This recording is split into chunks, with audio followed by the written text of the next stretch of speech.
This is a Heathkit HW-101 transceiver that I'm restoring.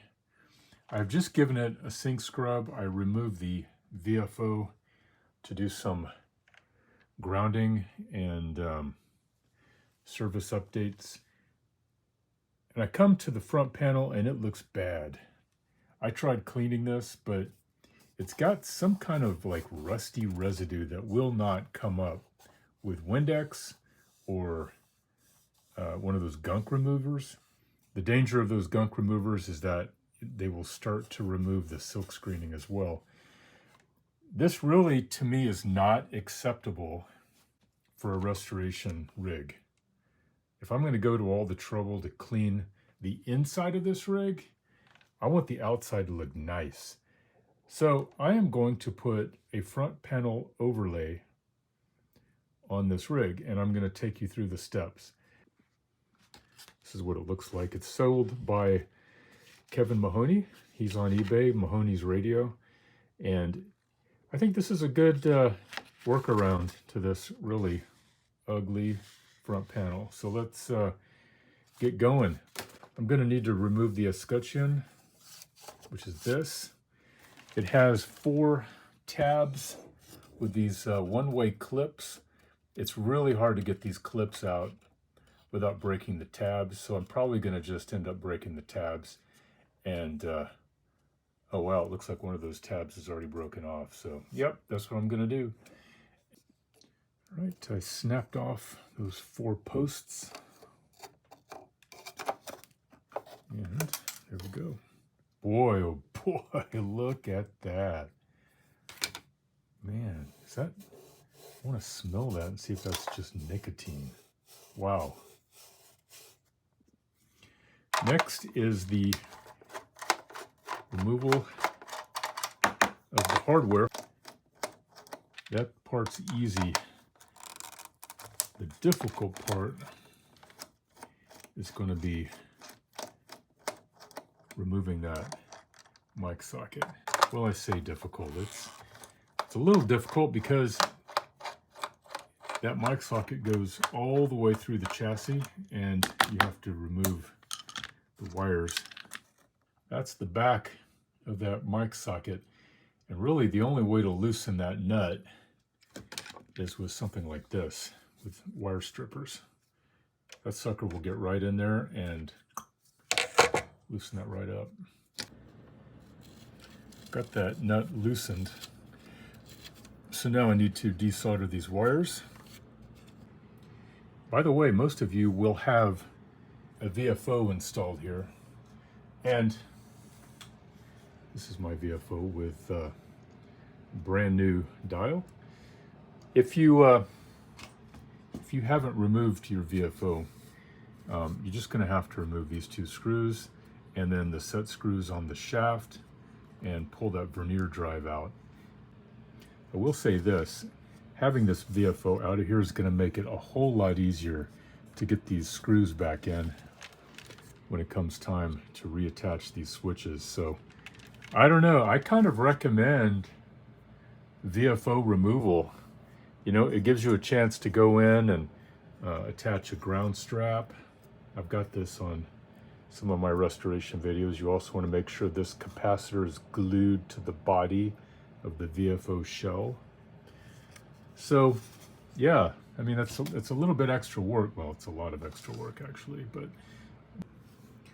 all right, those switches are free. Now comes removal of the meter.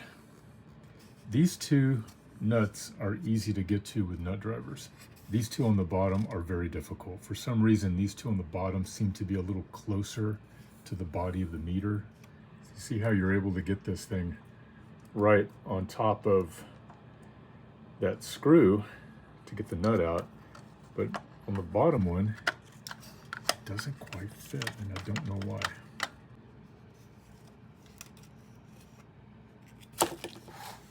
All right, that was not nearly as difficult as I thought it would be. It took me about 15 minutes. Last thing, of course, is I want to remove these 2 screws. Once those 2 screws are removed, the whole thing just falls open. And here's a really good chance to do some cleaning. I cleaned the dial window as best as I could. It's not bad. I've got this thing all cleaned up.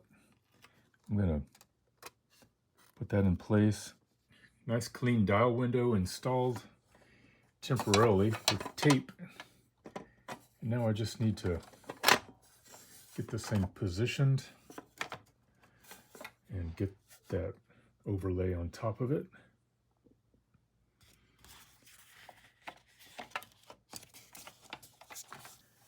It's gonna look nice. I'm gonna put the escutcheon on next. Escutcheon, I don't know what, I've heard it both ways.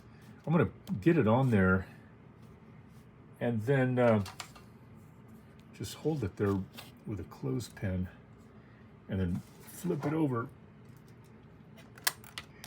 and attach the 4 posts with glue on the inside. Because what I want to do is make sure the posts are glued to the chassis, not simply glued to the overlay. You know what I mean? We do have an adhesive on here, but I did not want to start out by sticking this on there because I have a terror of getting it misaligned and then having to rip it off and do it over again. So right now, with the escutcheon in place, we've got this thing perfectly centered. All right. So now what I'm going to do is just tear the backing paper off on each side and just lay it out. And that way we know it's going to be perfectly flat and perfectly well aligned. Oh, well, check it out. You don't even have to tear it. It's already perforated. So yeah, now we just, it just lays flat. And of course, you know, once that escutcheon's on there, you can still slide this thing back and forth to get it aligned over those holes.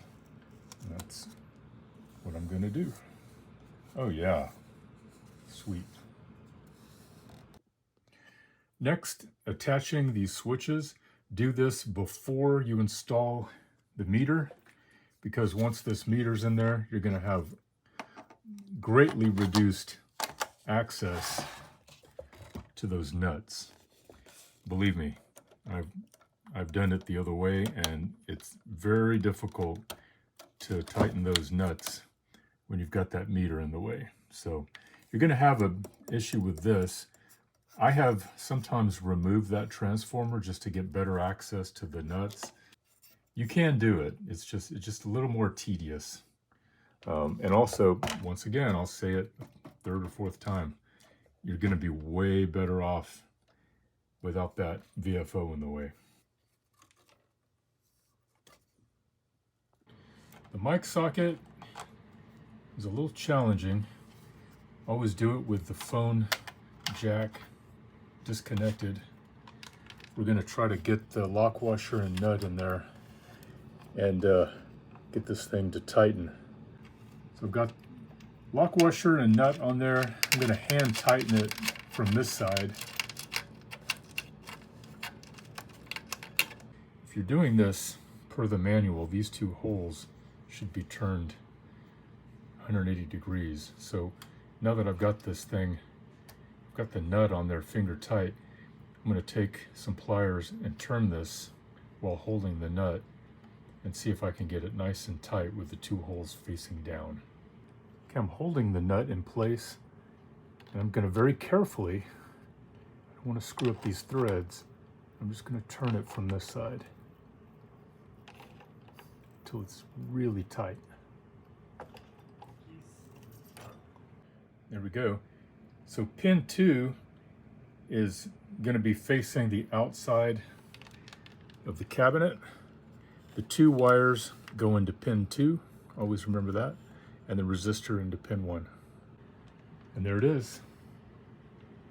A tremendous improvement.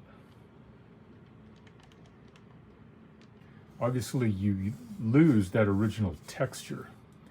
But you know what? For all that you gain, I don't mind losing a little texture. I think that looks really, really nice.